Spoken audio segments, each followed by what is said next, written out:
mulai masuk dalam ibadah kita, saya mengajak jemaat untuk bertaruh sejenak.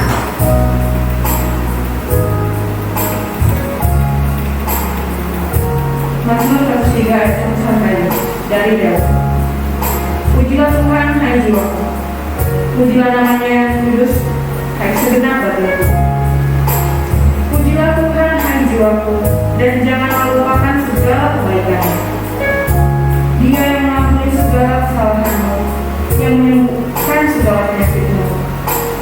Dia yang menebus hidupmu dari lubang kubur, yang memangkai engkau dengan kasih setia dan rahmat.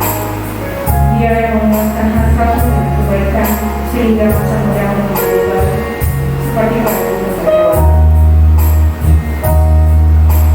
Kita akan memuji Tuhan atas segala perbuatannya yang ajaib. Saya mengundang jemaat semua untuk berdiri.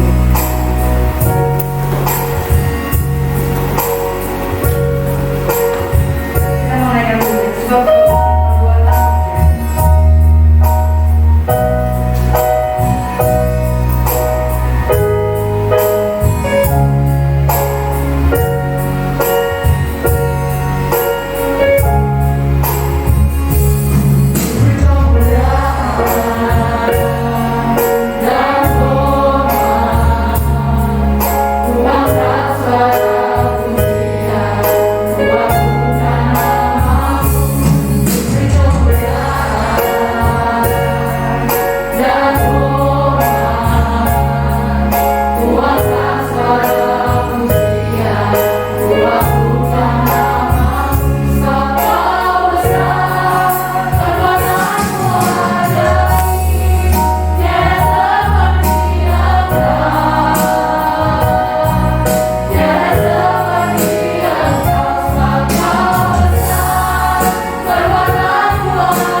Haleluya, haleluya, haleluya. Tiada yang seperti Engkau. Kami memberi pujian, hormat, kemuliaan.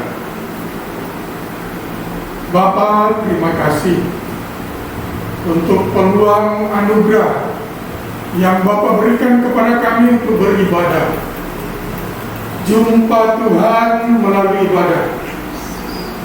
Kami percaya, kami meyakini bahwa perjumpaan dengan Tuhan adalah segala-galanya bagi kami. Siapapun yang berjumpa dengan Tuhan dengan hati yang terbuka, dengan iman yang tertuju kepadamu, pasti diubahkan oleh Bapa. Yang sakit jumpa Tuhan, sembuh dalam nama Yesus orang Nazaret itu. Yang susah, sedih, lemah, jumpa Tuhan, dihiburkan, diteguhkan, dikuatkan oleh Tuhan. Yang sedang menghadapi pergumulan masalah, jumpa Tuhan, diberi jalan keluar yang terbaik. Karenanya Bapa, kami mohonkan pengurapan-Mu ada atas kami. Berkuasalah Roh-Mu ada atas kami, sehingga ibadah kami menjadi ibadah yang dikenal oleh Tuhan, ibadah yang memuliakan dan mengagungkan Tuhan. Sadarkan kami, ingatkan kami bahwa ibadah ini disaksikan langsung di surga-Mu yang mulia. Karenanya tujukan hati kami hanya kepada Tuhan, hanya untuk kemuliaan-Mu ya Bapa. Jalannya ibadah dari awal, pertengahan hingga ke akhir kami serahkan ke dalam pimpinan Tuhan. Pertolongan kita dalam ibadah ini adalah dalam nama Tuhan yang menjadikan langit dan bumi, kasih karunia Tuhan Yesus Kristus dan kasih Allah Bapa dan persekutuan Roh Kudus menyertai kita sekalian. Amin.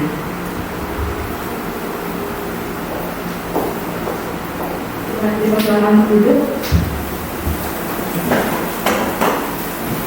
Kita akan lanjut memuji Tuhan. Mari kita memuji Dia sebab Tuhan yang memenuhi hati kita dengan sukacita. Kita mengangkat pujian yang dari nomor 212. Setiap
saya menerjemahkan berdiri dan bersama-sama mengatakan, Aku percaya kepada Allah, Bapa yang Maha Kuasa, Khalik langit dan bumi, dan kepada Yesus Kristus, Anaknya yang tunggal Tuhan kita, yang dikandung dari Roh Kudus, lahir dari anak darah Maria, yang menderita di bawah pemerintahan Pontius Pilatus, disalibkan, mati dan dikuburkan, turun ke dalam kerajaan maut. Pada hari yang ketiga, bangkit pula dari antara orang mati, naik ke surga, duduk di sebelah kanan Allah, Bapa yang Maha Kuasa, dan yang akan datang dari sana untuk menghakimi orang yang hidup dan yang mati. Aku percaya kepada Roh Kudus, gereja yang kudus dan am, persekutuan yang kudus, pengampunan dosa, kebangkitan tubuh, dan hidup yang kekal. Amin. Kita membaca ayat yang akan dijelaskan oleh hambanya. Kita akan membuka kitab kita dari Markus 10.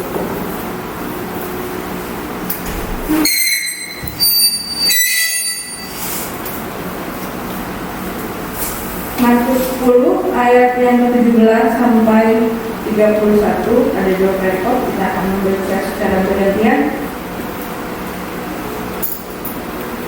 Saya akan mulai terlebih dahulu, kemudian jemaat akan melanjutkan dan begitu seterusnya.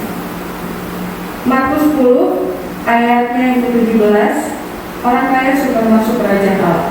Pada waktu Yesus berangkat untuk meneruskan perjalanannya, datanglah seorang berlari-lari mendapatkan dia, dan sambil berteduh di hadapannya, ia bertanya, "Guru yang baik, apa yang harus kuperbuat untuk memperoleh hidup yang kekal?" Jawab Yesus, "Mengapa kau katakan aku baik? Tak seorang pun yang baik selain daripada Allah saja. Engkau tentu mengetahui segala perintah Allah. Jangan membunuh, jangan berzina, jangan mencuri, jangan mengucapkan saksi dusta, jangan mengurangi hak orang, hormatilah ayahmu dan ibumu." Lalu kata orang itu kepadanya, "Guru, semuanya itu telah kuturuti sejak masa mudanya." Tetapi Yesus memandang dia dan menaruh kasih kepadanya, lalu berkata kepadanya, "Hanya satu lagi kekurangan. Pergilah, jualah apa yang kau miliki, dan berikanlah itu kepada orang-orang miskin, maka engkau akan beroleh harta di surga. Kemudian datanglah kemari dan ikutlah aku." Mendengar perkataan itu, ia menjadi kecewa, lalu pergi dengan sedih, sebab banyak hartanya. Lalu Yesus memandang murid-muridnya di sekelilingnya dan berkata kepada mereka, "Alangkah sukanya orang yang beruang masuk ke dalam kerajaan Allah." Murid-muridnya tercengang mendengar perkataan itu, tetapi Yesus menyambung lagi, "Anak-anakku, alangkah sukanya masuk ke dalam kerajaan Allah." Mereka makin gempar dan berkata seorang kepada yang lain, "Jika demikian, siapa yang dapat diselamatkan?"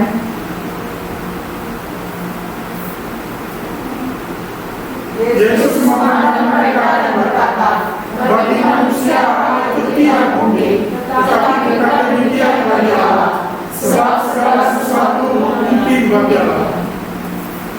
Upah mengikut Yesus. Berkatalah Petrus kepada Yesus, "Kami ini telah meninggalkan segala sesuatu dan mengikut Engkau." Jawab Yesus, "Aku berkata kepadamu, sesungguhnya setiap orang yang karena aku dan karena Injil meninggalkan semuanya, saudaranya laki-laki atau saudara-saudara orang tua, ibunya atau bapaknya, anak-anaknya atau ladangnya." Orang itu sekarang pada masa ini juga akan menerima kembali 100 kali lipat rumah, saudara laki-laki, saudara perempuan, ibu, anak dan ladang, sekalipun disertai berbagai penganiayaan, dan pada zaman yang akan datang ia akan menerima hidup yang kekal. Tetapi banyak orang yang terdahulu akan menjadi yang terakhir, dan yang terakhir akan menjadi yang terdahulu. Demikian firman yang kita baca akan dijelaskan dengan lebih lanjut oleh hamba Ibu Predawati. Namun sebelum itu mari kita persiapkan hati kita supaya nanti kita menjadi tanah yang subur, agar setiap benih firman yang kita lakukan boleh tumbuh memberkati hidup kita dan sekeliling. Kita ikuti dengan pujian Aku Datang dan Kudus.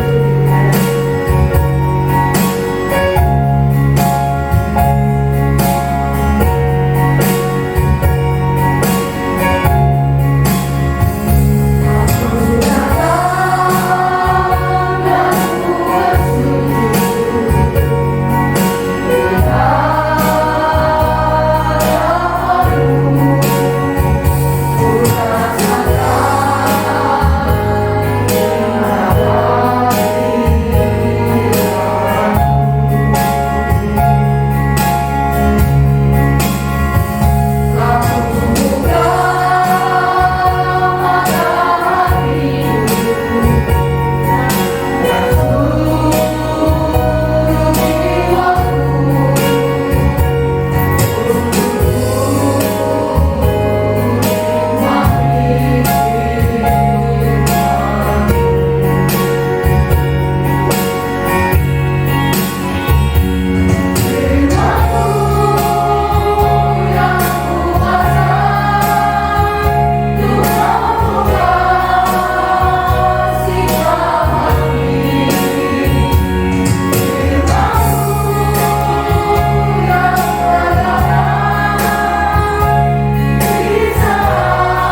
kasih buat peluang anugerah ini. Seberapa kami yang hadir pada pagi hari ini dalam ibadah raya kami, sebagai komitmen kami, sebagai bukti kasih kami menghargai Tuhan. Kami rindu dalam ibadah kami ini Tuhan, Kau hadir bagi kami, memberkati kami. Terlebih jam pemberitaan firman Tuhan, Kau hadir bagi kami. Urapi firman-Mu, urapi kami semua, terlebih hamba-Mu yang menyampaikan, sehingga kebenaran firman itu menjadi berkat bagi kami semua, Tuhan Yesus. Berfirman-Lah ya Tuhan, sesungguhnya hati kami telah siap. Dalam nama Yesus Kristus kami berdoa. Amin. Silakan duduk jemaat. Shalom untuk kita semua. Puji nama Tuhan. Senang lagi ada bersama dengan jemaat yang diberkati Tuhan. Kita akan sama-sama menerima kebenaran firman Allah. Pagi hari ini kita sudah ada di Markus pasalnya yang ke-10. Kita masih tetap di tema besar kita, menjadi jemaat yang belajar memiliki karakter Kristus. Kita akan belajar dari beberapa tokoh yang ada di konteks bacaan kita ini. Saya beri tema pagi hari ini yaitu mewarisi hidup yang kekal. Mewarisi hidup yang kekal. Ya.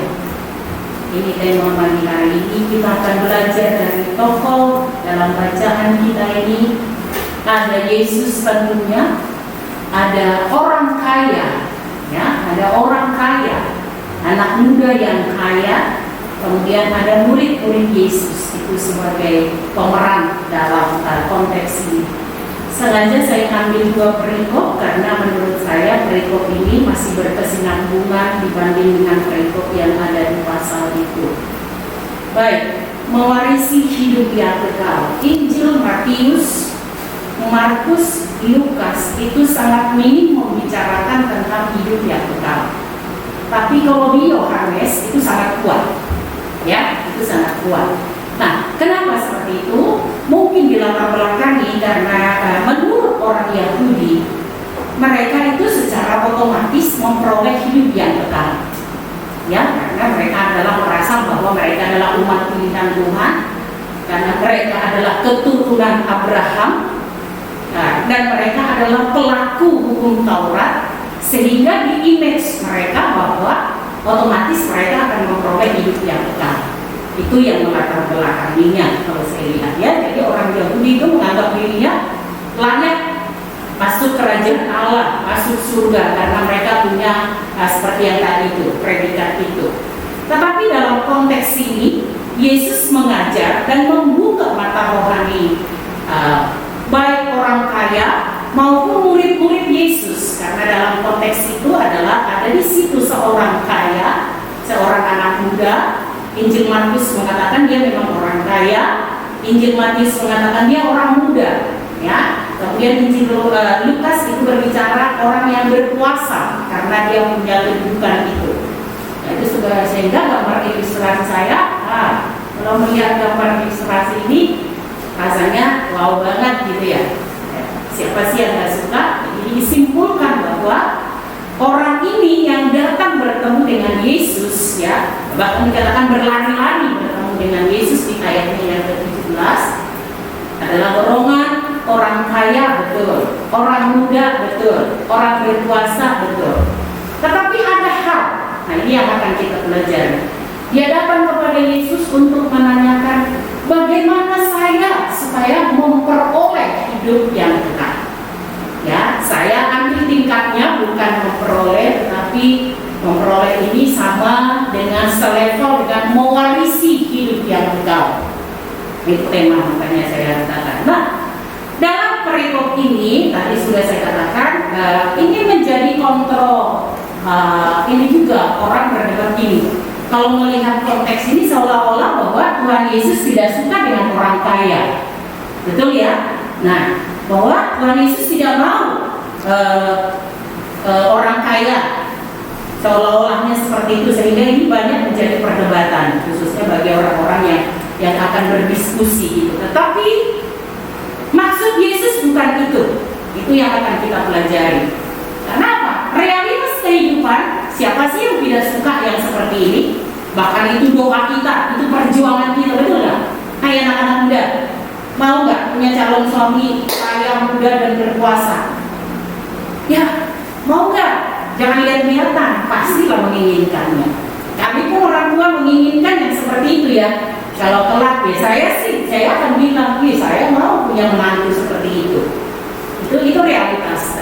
Tapi bukan itu yang mau diarahkan oleh Yesus ya. Sehingga ini hanya perdebatan bagi orang-orang tertentu. Nah kalau demikian ayatnya saja Pak ditampilkan supaya kita bisa melihat runtutnya pembicaraannya atau runtutnya cerita ini. Dikatakan di sana tadi di ayatnya yang ke-17, pada waktu Yesus berangkat untuk meneruskan perjalanannya, datanglah seorang berlari-lari mendapatkan Yesus dan sambil bertelut di hadapannya, ia bertanya, "Guru yang baik, apa yang harus kuperbuat untuk memperoleh hidup yang kekal?" Jadi intinya adalah hidup yang kekal. Jawab Yesus, "Mengapa kamu katakan aku baik? Tak seorang pun yang baik selain daripada Allah saja. Engkau tentu mengetahui segala perintah Allah di hukum Taurat. Jangan membunuh, hukum yang keberapa? Ayo." Ya, malu ditanya, ya kan ya, nanti dicek lagi sama kakak-kakak loh. Ya, jangan berzina, jangan mencuri, jangan mengucapkan saksi dusta. Ini kayaknya mulai dari 6, 7, 8, 9 ya. Jangan mengurangi hak orang. Hormatilah ayah dan ibumu. Nah ini hukum Taurat. Itu kata Yesus. Yang mau saya sampaikan dia begini. Pertanyaan anak muda itu apa? Jawabnya Yesus apa? Seolah-olahnya seperti itu kan. Lanjut ayat 19 Pak. Dulu. Ya. Lalu kata orang itu kepadanya, "Guru, semuanya itu telah kuturuti sejak masa mudaku." Kalau tradisi orang Yahudi sejak masa muda menghafal buku Taurat itu umur 8 tahun, betul ya? Ya, jadi kalau teman kita Islam itu ngaji dari kecil, itu sebenarnya dia berkiblatnya ke sana. Jadi orang yang disebut muda belajar itu umur usia remaja. Ya, sampai remaja memang sudah paham hukum Taurat, dia ajar, kitab Musa itu diajar. Itu. Nah, dia bilang, "Saya sudah melakukan itu." Tetapi Yesus memandang dia dan menaruh kasih kepadanya. Nah, ini saya yang ininya. Kira-kira kalau Yesus hadir di sini memandang kita dengan kasih, itu menurut saya ya, berarti ada sesuatu nih di dalam kita ini yang harus dibereskan. Ya, ada sesuatu yang harus dibereskan. Mungkin orang psikolog begini, kalau ada orang datang, ya kan, datang nih orang atau si Samantha datang menghadap Pak Jeremia, dia belum mengungkapkan nih apa yang menjadi keluhannya. Pak Jeremia mengamati sehingga ada hikmat. Oh iya, Samantha butuh nih sesuatu. Ya, tak butuh doa. Itulah kalau akan dia datang butuh doa. Ya, nah Yesus ini seperti itu. Padahal anak muda ini apa? Datang dengan segala yang dia punya menghadapnya, datang kepada Yesus. Yesus memandang dia dengan kasih, lalu berkata kepadanya, "Hanya satu lagi kekuranganmu." Wah, ini hanya satu. Yesus kalau menilai orang hanya satu kekuranganmu, itu maksud saya sudah di level the best ya. Yesus bilang hanya satu kekuranganmu. Pergilah, juallah apa yang kau miliki dan berikanlah itu kepada orang-orang miskin, maka engkau akan beroleh harta di surga. Kemudian datanglah kemari dan ikutlah aku. Lihat 3 kali interaksinya Yesus yang sangat berlawanan, tetapi apa yang terjadi? Respon dari si anak muda ini dengan jawaban Yesus, mendengar perkataan itu dia menjadi kecewa, lalu pergi dengan sedih sebab banyak hartanya. Nah, kira-kira ini kalau ceritanya begitu, cerita bukunya begitu. Nah, apa yang kita pelajari dari karakter orang muda ini, ya, atau dari cerita ini? Izinkan saya menjelaskannya, Pak, ya. poin yang pertama saya melihatnya begini. Orang kaya ini, orang muda ini, orang yang berkuasa ini punya sesuatu yang hebat sehingga dia memiliki keberanian untuk mengkonfirmasi kebenaran dirinya kepada Yesus. Hebat ya? Kalau menurut saya itu hebat, perlu dipelajari. Kenapa sampai dia berani mengkonfirmasi hidupnya, apa yang sudah diperbuatnya di dalam hidupnya kepada Yesus? Dari cerita yang tadi saya jelaskan bahwa apa? Terbukti dia nggak mungkin orang kaya kalau nggak kaya itu pasti cenderungnya dengan kata apa? Kerja keras, disiplin, betul nggak? Betul ya? Ya, amin dong, ibu jemaat ya kan ya? Nah, dia sudah membuktikan itu, dia berani menghadap Yesus untuk konfirmasi, mengatakan begini loh, Yesus, kamu lihat dong ini saya ini muda, artinya apa? Untuk disiplin dan kerja keras mengumpulkan harta itu, aku sudah di level itu. Kata si anak muda ini, ya. Jadi dia berani mengkonfirmasi kepada Yesus. Jadi adakah di hidup kita bisa mengatakan berani mengkonfirmasi hidup kepada Yesus? Saya berani mengatakannya jika kita sudah melakukan yang namanya kebenaran firman. Boleh katakan, tidak salah datang kepada Yesus. Tetapi, ada tetapinya. Kemudian yang kedua, konfirmasi apa? Lanjut Pak. Konfirmasi apa yang diberikan oleh si anak muda ini? Ya, ini ayat 21. Ya, tadi saya sudah katakan bahwa ketika anak muda ini datang menghadap Yesus dengan konfirmasi segala yang dia punya, tetapi Yesus memandang dia dan menaruh kasih kepadanya. Lalu berkata kepadanya, hanya satu lagi kekuranganmu, pergilah, juallah apa yang kau miliki dan berikanlah itu kepada orang-orang miskin. Maka engkau akan beroleh harta di surga.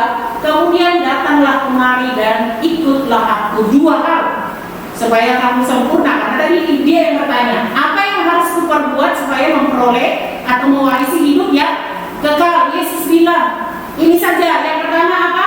Pergi, jual semua hartamu dan berikan kepada orang miskin. Kemudian apa? Datang kepadaku dan ikutlah aku. Dua perintah ini. Makanya kamu sempurna. Wah, mendengar itu di ayat 22 tadi kita sudah baca. Lanjut Pak, ada beberapa poin yang ada di sana. Tadi saya sudah katakan ya. Anak muda ini, anak orang kaya ini, dia berani konfirmasi dirinya kepada Yesus karena apa? Dia membuktikan diri dia adalah orang yang bekerja keras. Dibuktikannya masih muda dia sudah kaya raya. Kemudian yang kedua, dia saleh. Karena dia berani mengatakan tadi apa? Kan Yesus bilang, kan sudah ada perintah ini, hukum Taurat disebut. Dia bilang apa? Aku sudah turuti itu semua. Hukum mau hukum yang keberapa? Mulai dari hukum yang keempat, hormatilah ayah dan ibumu. Ya tadi kan? Lalu jangan membunuh, jangan berzina, jangan bla bla bla. Anak muda ini bilang, aku sudah yes di situ. Kemudian yang ketiga, berlutut di depan Yesus. Tadi kata-kata dia itu adalah guru yang baik. Artinya menurut saya secara dimensi rohani, kerohaniannya baik kan. Murid-murid biasanya itu memanggil Yesus itu guru. Karena apa? Dia yang selalu mengajari dan menuntut. Tapi anak muda ini meniru ucapan murid-murid itu dan mengakui mungkin dalam perjalanan kehidupannya Yesus ini layak disebut guru yang baik dan dia memakai kata itu. Dan yang paling lagi menurut saya ini, caranya datang konfirmasi kepada Yesus itu etiketnya baik. Ya, yang berlutut di depan Yesus. Nah, ini peristiwa ditonton oleh murid-murid Yesus. Ya, ditonton oleh murid-murid Yesus. Tapi dengan peristiwa ini ada sesuatu yang bergejolak di dalam kehidupan murid-murid Yesus. Itu yang menjadi pertentangan. Itu yang menjadi persoalan sehingga sampai mereka sampai situasi itu gempar katanya waktu kita baca di ayat selanjutnya.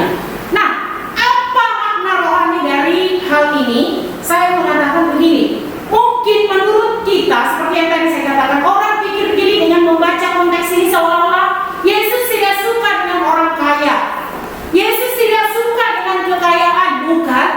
Kita melihat tokoh dari perjanjian lama sampai perjanjian baru banyak orang kaya. Betul, Bapak Abraham kaya tidak? Kaya betul. di murid-murid Yesus, 12 murid Yesus, siapa yang kaya? Saya bilang Matius, karena dia pekerjaannya memungut cukai, ya kan ya? Dibanding dengan Petrus penjala ikan, ya mungkin secara ekonomi lebih bagus Matius lah. Jadi itu bukan persoalan. Nah, tetapi di image-nya murid Tuhan Yesus lah, ini cilaka ini persoalan ini, ya kan? Orang kaya saja yang mengkonfirmasi dirinya kepada Yesus, Yesus mengatakan apa? Jual semua hartamu, bla bla bla bla bla. Ini menjadi persoalan, tapi itu di poin yang kedua. Saya mau sampaikan begini, next Pak. Yang mau dimaksud oleh Tuhan Yesus adalah bahwa saya membahasakannya begini. Selama ini kita menganggap bahwa kekayaan itu lawannya adalah miskin, ya kan? Tapi izinkan saya pagi hari ini mau mengatakan bahwa kekayaan itu sebenarnya lawannya adalah kebebasan. Kenapa saya buat seperti itu? Karena begini, dalam image-nya orang kaya ini, dia sudah melakukan segala sesuatu, tetapi itu tadi ayat 21, Yesus memandang orang itu dengan kasih. Yesus mau mengatakan begini, halo anak muda, hei kamu yang kaya raya, yang sudah menjalankan hukum Taurat dengan benar, secara dimensi roh kamu sedang terikat. Bisa paham maksud saya? Kamu sedang terikat, terbelenggu dengan hartamu itu. Karena apa? Reaksi dia waktu Yesus bilang, jual semua hartamu, bagikan kepada orang miskin, datang kepadaku, ikut aku. Anak muda ini berespon apa? Kok begitu sih Tuhan? Ya, kok begitu sih? Itu nggak masuk logika itu. Untuk memperoleh surga saja masa harus begitu. Ini yang mau diselesaikan oleh Tuhan Yesus. Sudah? Ini yang mau diselesaikan oleh Tuhan Yesus. Jadi kekayaan itu lawannya adalah kebebasan. Ini yang mau diajar oleh Tuhan Yesus kepada orang kaya itu. Engkau sedang terbelenggu, engkau sedang terikat dengan semua konfirmasi yang kamu sampaikan kepada saya. Engkau sedang menunjukkan engkau terbelenggu. Nah, ini yang harus diselesaikan. Murid-murid tidak paham awalnya, bahkan orang kaya ini pun tidak paham.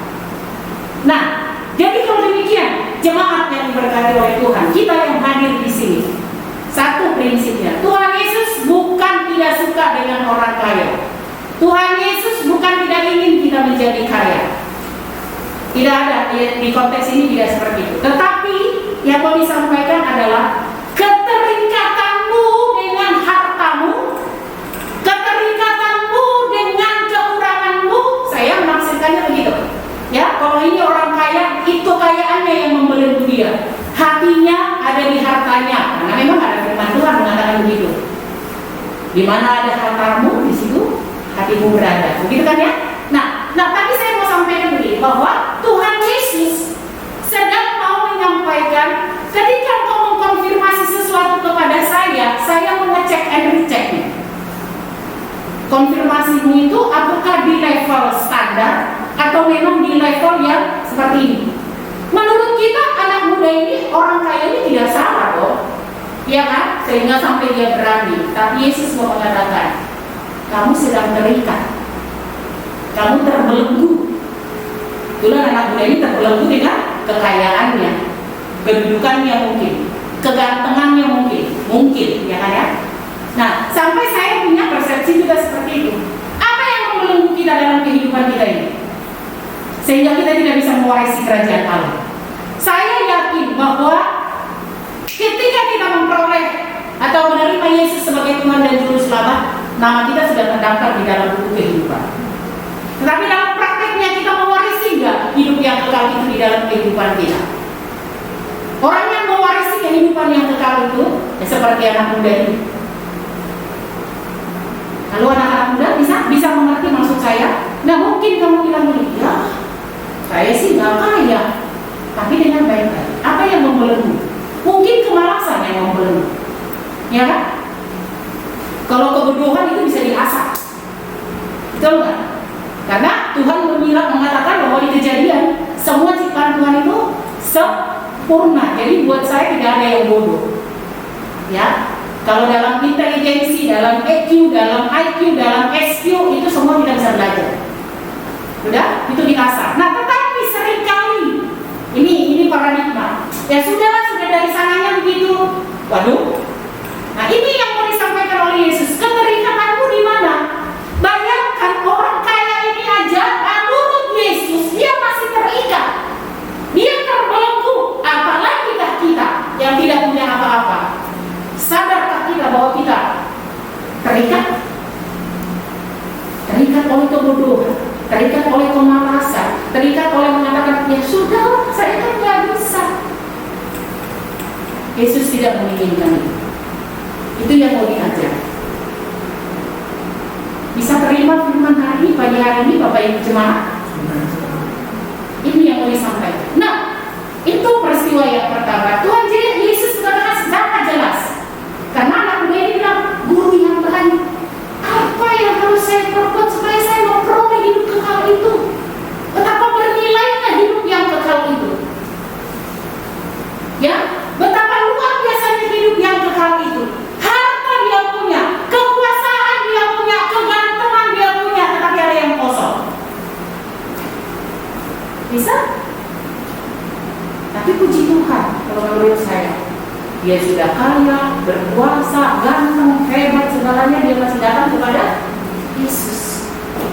Kita kadang dalam realitas kehidupan gak punya apa-apa, gak pernah datang kepada Yesus. Datang kepada Yesus pun kenapa? Dipaksa, didorong. Kira-kira kualitasnya di mana? Bisa? Itu yang mau diajarkan oleh Yesus dalam poin ini. Ketika kita berani mengkonfirmasi diri kita kepada Yesus, Yesus akan menerima, bahkan memperlengkapi. Nah, ini yang diajar oleh Tuhan Yesus kepada anak muda ini. Dan yang kedua, rupanya imbasnya atau dampaknya ketika selesai anak muda ini dibereskan oleh Tuhan Yesus dan melihat reaksinya, di luar sana, di sekitar sana, murid-murid Yesus melihat hal itu dengan ajaran Tuhan Yesus itu. Dilihatnya peristiwa seperti itu, wah, seperti biasa. Terjadilah kegemparan karena image-nya para murid, mereka dilatar belakangi oleh Yahudi. Mereka menganggap bahwa surga itu otomatis mereka punya karena mereka keturunan Abraham. Yahudi, ya, mereka sudah melaksanakan hukum Musa. Itu dalam image-nya. Hal ini mau dibuka sama Tuhan Yesus. Halo, datang memperoleh hidup yang kekal, mewarisi hidup yang kekal, bukan karena KTP-mu, bukan karena keturunanmu, ya kan ya? Kemudian yang kedua, mari kita lihat Pak. Jadi sekali lagi, kekayaan menurut Yesus di sini bukan uang, bukan dolar, bukan apa, tetapi ada keterikatan. Yesus merindukan adanya pembebasan dari keterikatan itu. Apa yang mengikat kita tadi saya sudah katakan, kekayaankah? Puji Tuhan. Kesalehan sekalipun kalau mengikat dengan motivasi yang tidak benar, Yesus bilang itu tidak baik. Tidak akan mewarisi hidup yang kekal. Apalagi yang namanya kebodohan, kemalasan yang kita buat sendiri. Saya berharap kita bertobat dari hati. Amin jemaat. Oke, kita lihat gambar ilustrasi dulu kayaknya Pak. Saya lupa itu.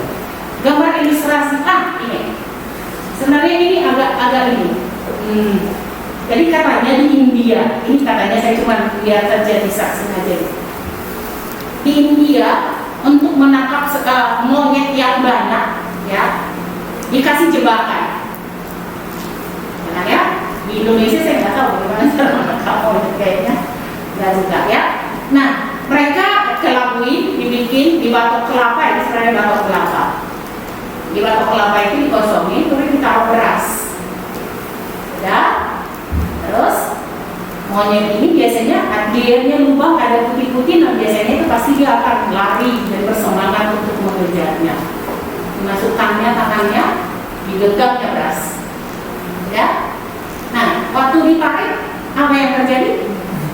Tangannya nggak bisa lepas. Ini ilustrasi ya, ya kan? Karena nggak bisa lepas. Tadinya begini masuk, tapi begitu dimukanya beras, tidak dilepas-lepasnya, ini nyangkut sehingga tidak bisa.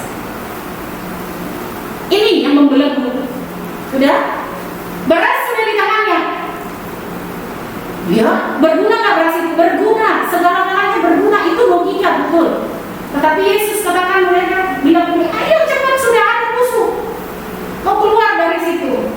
Nggak bisa, dia akan begini. Digenggamnya transkurasi. Apa yang terjadi? Hidupnya mati. Dia akan ditangkap oleh orang. Nah, itu caranya menangkap monyet karena di dunia seperti itu. Tapi ilustrasi mau menggambarkan hidup kita ini mungkin seperti itu. Kita sudah genggam erat-erat. Kesuksesan mungkin oke, kekayaan mungkin oke, atau sekalipun masalah mohon maaf, saya akan ulang-ulang. Kemalasan selalu kita genggam, kebodohan selalu kita genggam, ketidakdisiplinan selalu kita genggam. Tuhan bilang, lepaskan anakku, setia dan taatlah kepada Tuhan, beribadahlah, baca firman Tuhan, tapi kita pegang terus. Ini kita sedang terikat. Bisa? Mari kita belajar supaya kita tidak jadi korban. Lepaskan saja supaya kita bisa bebas. Karena semua yang ada adalah milik Tuhan. Apa yang ada yang menjadi kecintaanmu di dalam kehidupanmu? Kalau di dalam Tuhan bilang saatnya itu akan diambil, silahkan dengan hati yang rela. Yang kedua, poin yang kedua dari pembelajaran kita pagi hari ini, pemahaman yang keliru. Ya, walaupun murid-murid Yesus, walaupun anak muda ini rupanya masih ada pemahaman yang keliru. Kenapa bisa paham yang keliru? Sangat berbeda. Paradigma sebelum Yesus datang, hukum Taurat itu berbeda dengan hukum Yesus. Tetapi Yesus tidak pernah datang untuk menghilangkan hukum Taurat. Tidak. Dia menyelesaikan. Karena dengan hukum Taurat tidak bisa masuk surga. Tidak bisa. Agama tidak bisa membuat kita masuk surga. Perbuatan tidak bisa membuat kita memperoleh hidup yang kekal. Tidak. Nah ini yang mau disampaikan oleh Tuhan Yesus. Yang kedua, ya, gambar ilustrasinya Pak. Tadi saya sudah katakan bahwa peristiwa dengan anak muda ini sekarang dengan murid-muridnya. Karena tadi sudah dilihat peristiwa itu, dialognya Yesus dengan orang kaya itu, mengamati murid-muridnya apa yang terjadi. Lalu Yesus memandang murid-muridnya di sekelilingnya dan berkata kepada mereka, alangkah sukarnya orang yang beruang masuk ke dalam kerajaan Allah. Murid-muridnya tercengang mendengar perkataannya itu. Tetapi Yesus menyambung lagi, anak-anakku, alangkah sukarnya masuk ke dalam kerajaan Allah. Lebih mudah seekor unta melewati lubang jarum daripada seekor kaya masuk ke dalam kerajaan Allah. Kerajaan Allah. Ulang ya.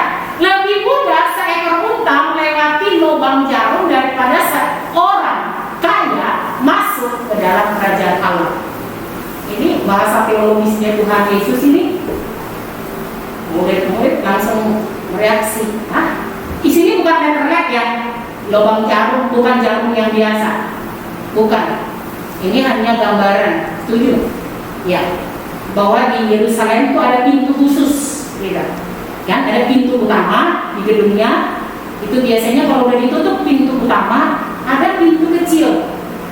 Itu namanya lubang jarum. Jadi bukan lubang jarum letterhead, jarum jari, enggak. Bukan. Itu maksudnya ya. Nah, karena setelah kita persepsikannya lubang jarum yang nggak bisa lah, gitu kan. Unta masuk lubang jarum, borok, enggak. Ya kan? Jadi itu istilah saja. Ya, kemudian lanjut Pak. Ayat masih ada nggak ayatnya? Ayat 26. Mereka makin gempar dan berkata seorang kepada yang lain, jika demikian, siapakah yang dapat diselamatkan? Dari cerita Yesus tadi dengan orang muda. Anak muda sudah kaya, sudah ganteng, sudah segala-galanya, taat hukum Taurat, itu aja nggak bisa selamat. Apalagi kita. Nah ini gempar nih. Sesama murid, 12 murid itu mulai berdebat. Adukan argumen masing-masing. Yesus memandang mereka dan berkata, bagi manusia hal itu tidak mungkin, tetapi bukan demikian bagi Allah. Sebab segala sesuatu adalah mungkin bagi Allah. Itu perkataannya. Beberapa kali kalimat yang merupakan kalimat teologisnya Tuhan, ya kan? Tapi murid-murid masih pakai image-nya dia. Orang kaya aja nggak bisa selamat dengan segala-galanya. Bagaimana kita yang tidak punya apa-apa? Bagaimana kita orang yang miskin? Berarti siapa dong yang bisa diselamatkan? Nah, biasanya dari 12 murid, kalau bisa berdialog begini, Petrus ini lebih berani untuk mengungkapkannya. Berkatalah Petrus kepada Yesus, kami ini telah meninggalkan segala sesuatu dan mengikut Engkau, Tuhan Yesus. Ya, Petrus dari penjala ikan, ya kan? Simon dari pemungut cukai, yang lain-lain semua meninggalkan profesi lama, mengikut Yesus. Nah, kalau begitu, apa upah kami? Apa yang kami dapat? Kira-kira begitulah konteksnya yang kedua ini.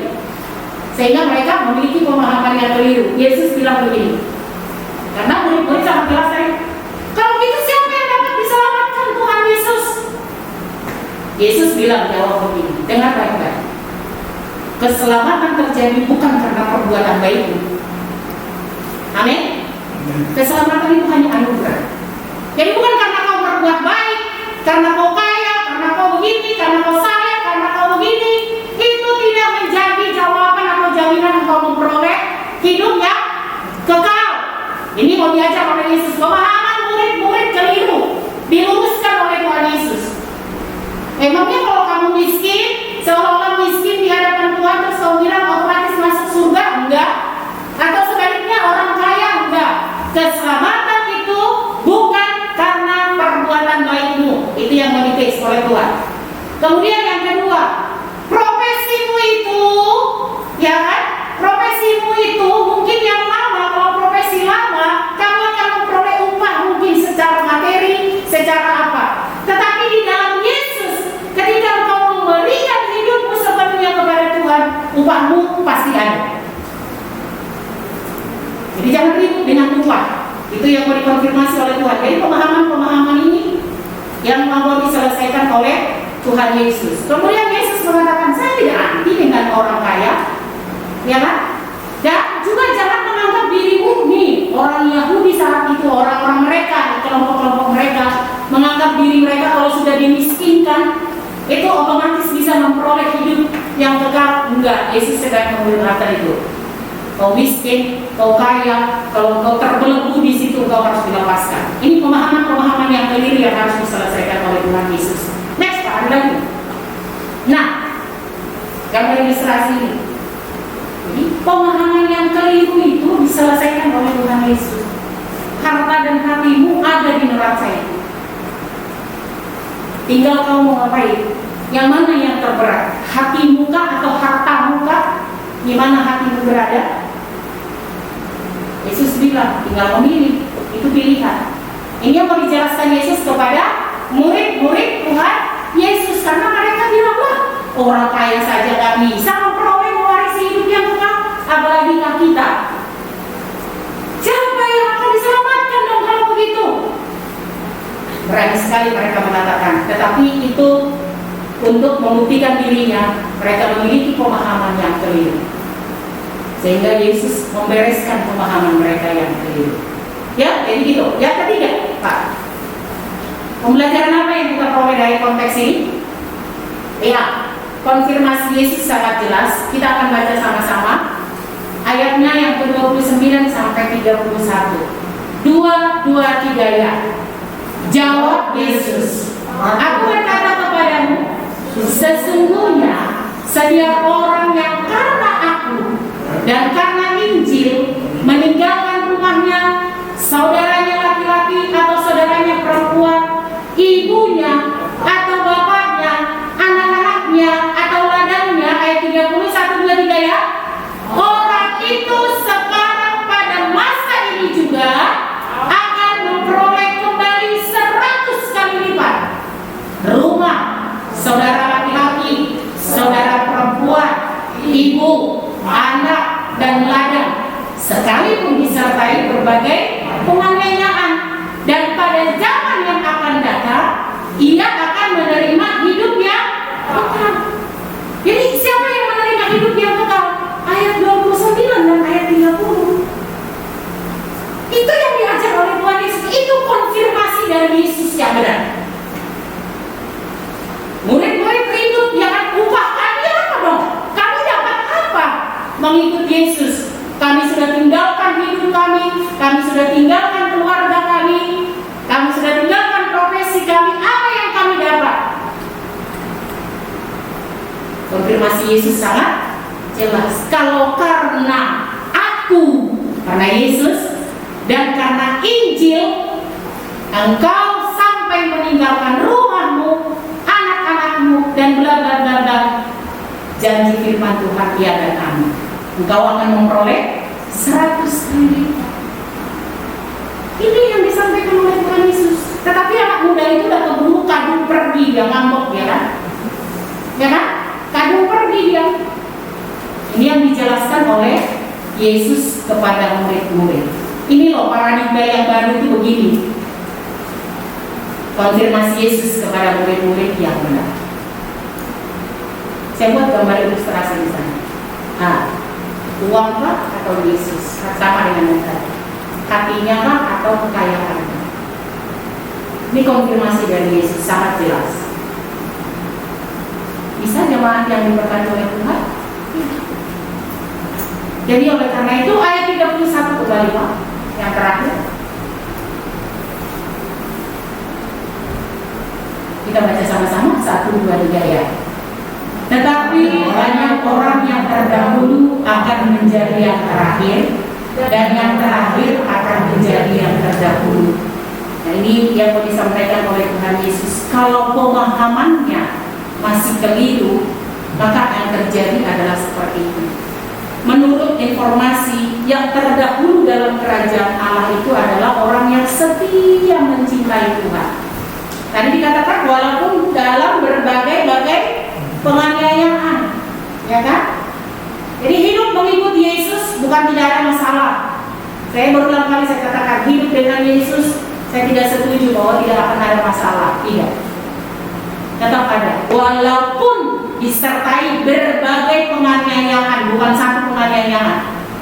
Ya kan? Seringkali dalam kehidupan kita ini kita mau apa? Menerima 100 kali lipat.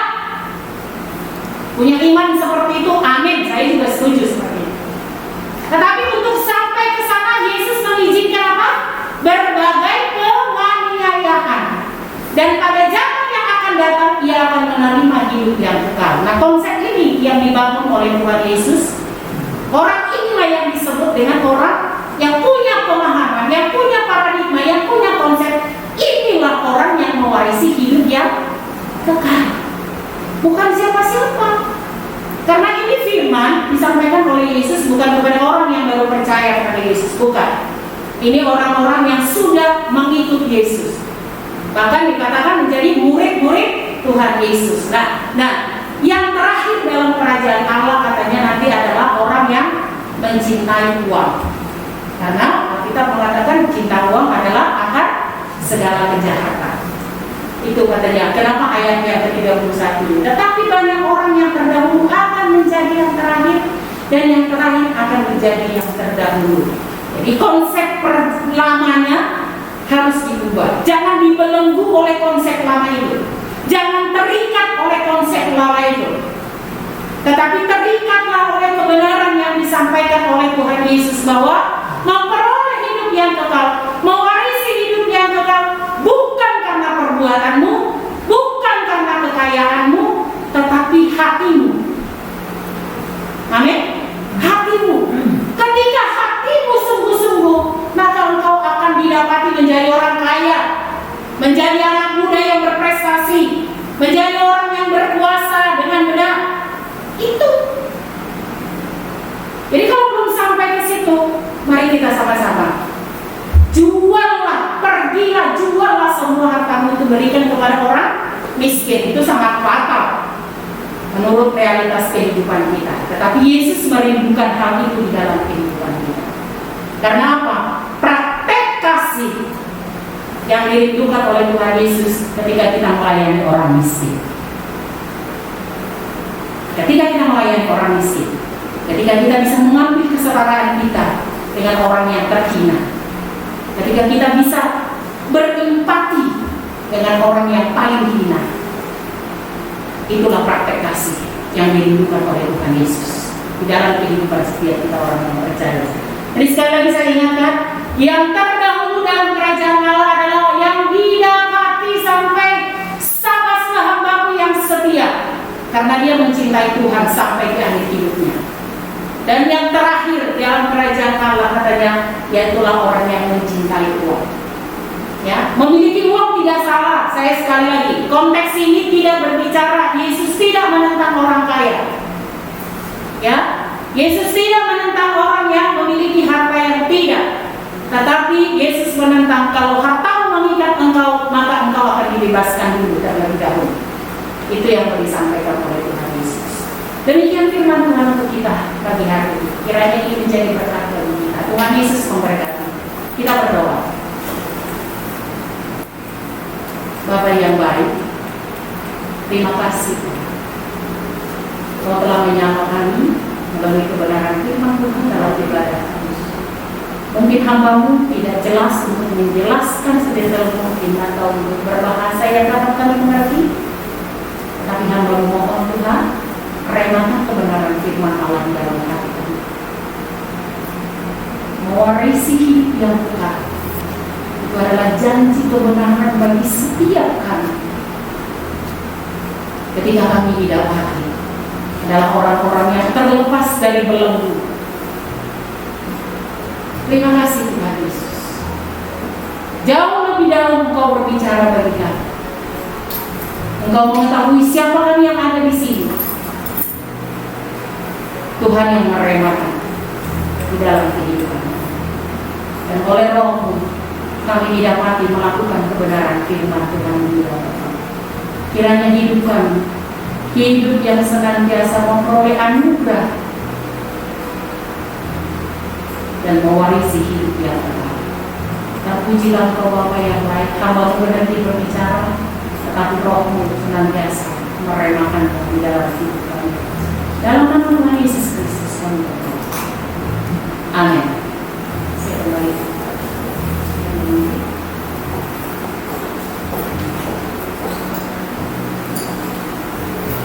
Firman yang kita dengarkan hari ini, kita akan melihat laporan keuangan minggu lalu dan warga jemaat untuk minggu depan. Ini untuk informasi ibadah pekan ke depan, ibadah raya minggu sesi pertama jam 9 sampai 10.30 offline, dan ibadah yang sesi kedua pukul 11 sampai 12.30 offline. Ibadah raya minggu juga dapat diikuti melalui YouTube. Dan ibadah sekolah minggu setiap hari minggu jam 8 via Zoom. Untuk remaja setiap hari minggu jam 5 sore via Zoom, dan untuk youth setiap minggu jam 7 via Zoom. Untuk perkawan setiap hari Kamis jam 5 itu bisa lewat Zoom dan offline juga. Kalau untuk doa jemaat setiap hari Kamis jam 18.30 via online dan offline juga. Dan untuk total persembahan mulai dari tanggal 15 sampai 21 Oktober 2021 sebesar 893.000 rupiah. Terima kasih. Dan total perpuluhannya dari tanggal 15 sampai 21 Oktober sebesar 2.540.000. Terima kasih untuk jemaat yang setia memberikan. Dan jemaat, kita sudah tiba di penghujung ibadah kita pada pagi hari ini. Biarlah setiap berkat dan firman yang kita dengar hari ini tidak selesai begitu kita keluar dari tempat ini, tapi biarlah firman yang kita dengar dan lakukan di kehidupan kita itu boleh menjadi cahaya yang menerang, sehingga cahaya yang kita pancarkan dapat menyelamatkan dan menolong orang yang kehilangan karena pergumulannya atau karena hawa yang mengikat dia. Kita mengangkat pujian ini sebagai pujian Tuhan kita. Nyanyi kemenangan iman nomor 173 oleh Sarah Sulu. Saya undang jemaat untuk bangkit berdiri.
haleluya, haleluya.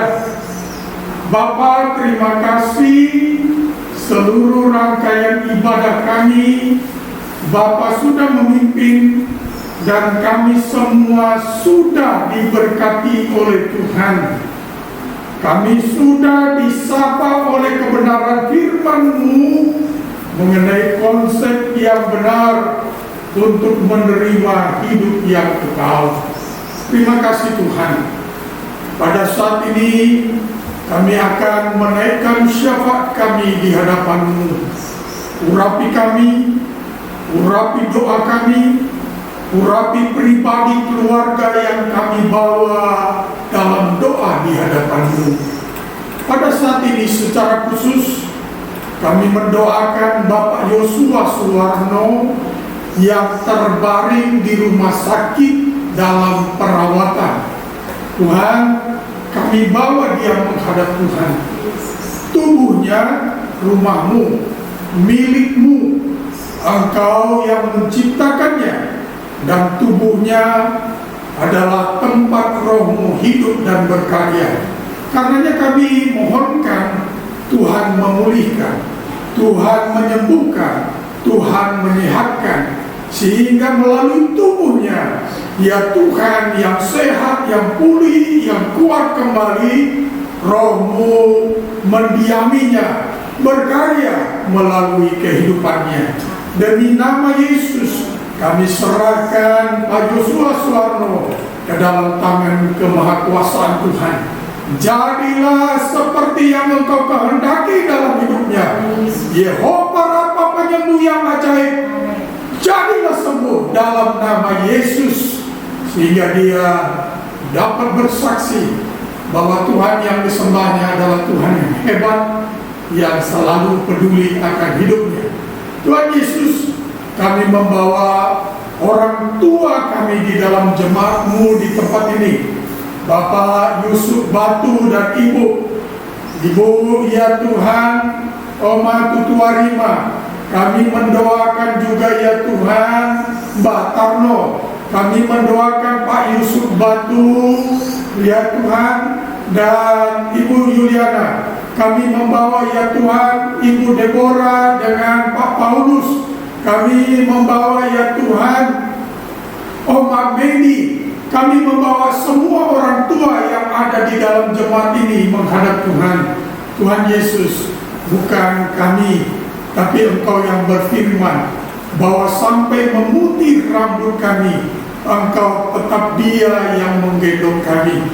Karenanya kami membawa orang-orang tua dalam jemaat ini menghadap Engkau. Tumpangkanlah tangan-Mu di atas mereka, dan demi nama Yesus mereka terpelihara sempurna, dijaga, dilindungi oleh Tuhan, diberkati oleh Tuhan, dan dikaruniai roh yang semangat terus berdoa bagi anak-anak, menantu dan cucu-cucu mereka, agar terus menjadi berkat di tengah-tengah umat-Mu, di tengah-tengah masyarakat, bahkan terus berdoa bagi hamba-hamba Tuhan agar dipakai oleh Tuhan senantiasa. Terima kasih. Kami mendoakan anak-anak kami yang sedang menempuh pendidikan, baik dari TK sampai perguruan tinggi. Tuhan Yesus, kami berdoa seperti kebenaran firman-Mu yang telah menyapa kami hari ini. Banyak anak-anak kami yang terbelenggu, terikat pada kemalasan. Demi nama Yesus, orakan Tuhan, bebaskan mereka, karena anak-anak Tuhan harus rajin, harus tekun, agar mereka dipakai Tuhan dengan hebat. Dalam nama Yesus, anak-anak kami diberkati Tuhan, menjadi anak-anak yang luar biasa dalam tangan Tuhan. Melalui hidup dan bakti mereka, nama-Mu dipuji, dipermuliakan. Kami mendoakan anak-anak-Mu yang sedang mencari tempat berkarya. Tuhan Yesus, tidak ada yang kebetulan. Engkau menempatkan kami di dunia ini karena Engkau menginginkan kami menjadi terang dunia, garam dunia, kota yang diposisikan di atas gunung.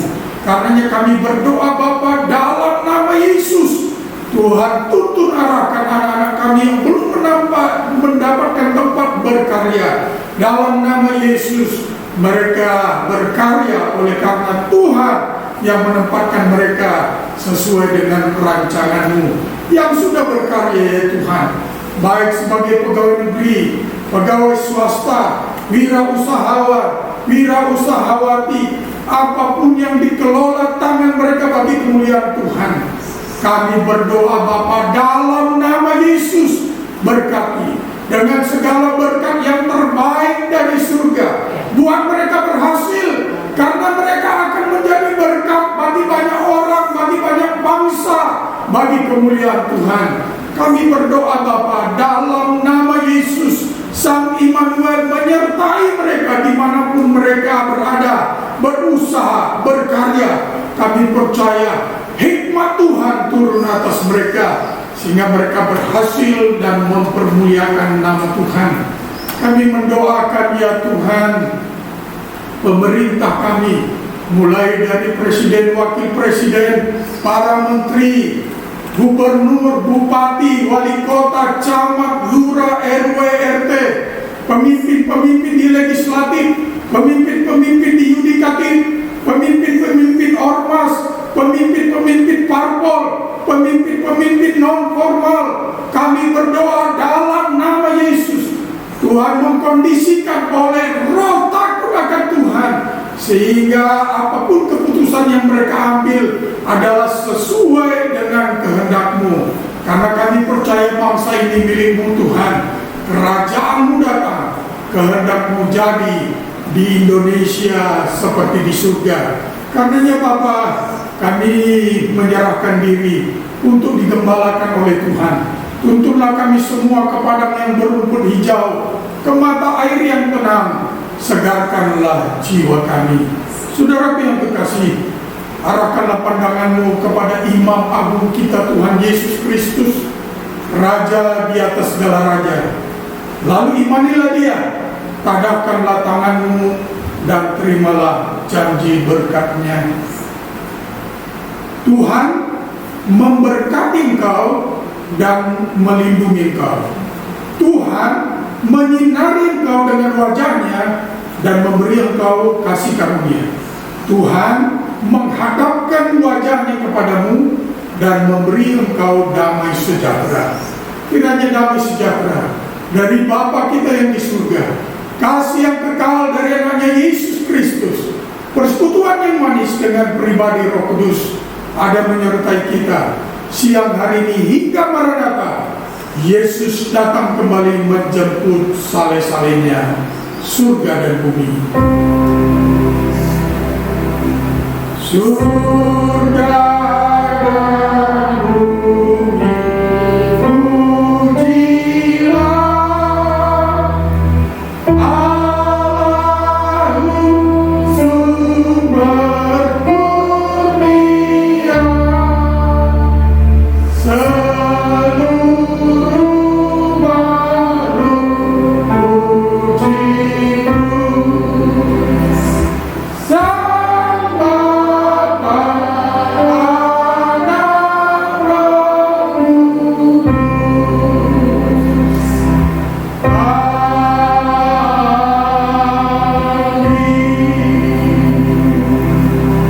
Amin. Amin. Amin. Silakan dulu saat teduh sejenak.